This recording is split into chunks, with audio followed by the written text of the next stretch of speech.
If I weren't, I should not insult you by saying what I have said. Look at it this way. You and Mr. Tollard are old friends. You're interested in the same thing. No one of sense thinks otherwise. But his young wife has perhaps some of the natural jealousy we find in folk who haven't been brought up to keep a hold on themselves. Elaine's lip curled. You describe her neatly. Very well, then. Is it worth while to sow discord between husband and wife when you can avoid it by stepping the other way? Look at it the other way. Let me give you a check for your work out there and tell Tollard you need not trouble him. No one will know what I have just said to you. Elaine shrugged. It won't do at all. I know you mean well, but it won't do. Mr. Tollard would see through it at once. It would be as blunt as telling him that I thought we were in danger of falling in love with one another. I refuse to take that attitude. Marjorie's a little fool. I hope she has not been complaining to you. Not a word, he said awkwardly, but I hear talk. I wish you would think it over.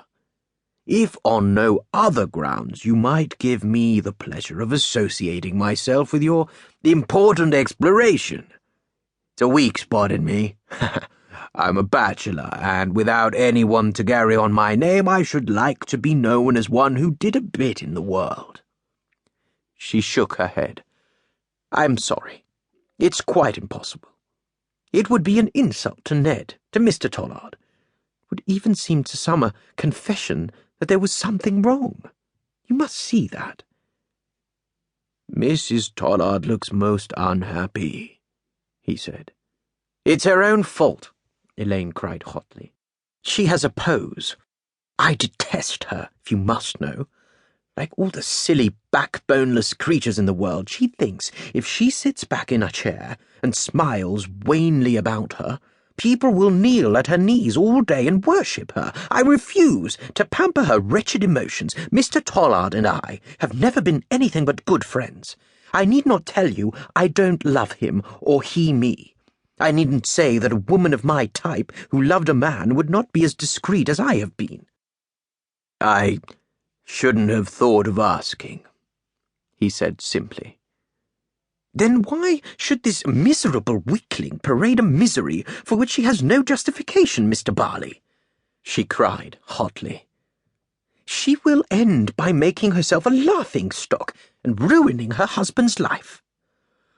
Well, think it over, Think it over, said he, disconcerted by her vehemence. I am sure I meant no harm. It was just a thought of mine. I hoped it would do good. I hate to see folk unhappy. I know, she said, throwing away the stub of her cigarette. But I am afraid I have given you the only answer I can. Do you mind if I leave you and go into the garden? I need a breath of fresh air. Not at all. You have been very patient in listening to me, he returned. I have a letter or two to write, so go, by all means. Bitterness sat on Elaine's lips as she left him, and went out through the French window into the garden. Anyone watching her now would have understood the spirit, the resolution, the fiery energy which had carried her through 100 perils. Poor old Barley was like the rest of them. Whatever he said, he was afraid Ned and she were on the edge of a precipice, dallying when they ought to have stepped back to safety. As she crossed a strip of lawn, she heard a car come up the drive. As she turned the corner of the house, she saw Tollard at the wheel. His face was white and set.